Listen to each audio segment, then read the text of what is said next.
अस्सलाम वालेकुम दोस्तों, बाबर आजम ने आज एक बार फिर इंडियन को रुला दिया। जी हां दोस्तों, बाबर आजम ने आज फिर समरसेट की जानिब से एक धुआंधार इनिंग्स खेलते हुए पाकिस्तान का नाम रोशन कर दिया। बाबर आजम ने टोटल कितने रन्स बनाए, आइए आप लोगों को तफसील से आगाह करते हैं।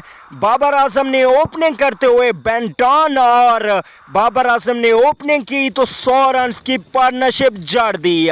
बाबर आजम की छक्के और चौकों की बरसात रही। 10 चौके 2 छक्के लगाए बाबर आजम ने। यकीन माने इंडियन की देखने की हालत थी।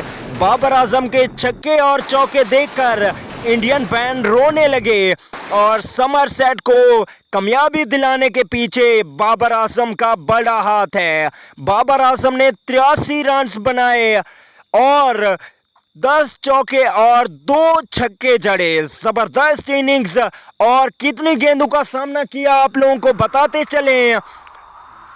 49 गेंदों में 83 रन्स बनाए। जबरदस्त इनिंग्स रही। 10 चौके 2 छक्के जड़े अपनी इनिंग्स में। तो दोस्तों, Babar Azam number 1 T20 batsman है, ये तो मानना पड़ेगा। अगली वीडियो तक के लिए इजाजत दीजिए। आला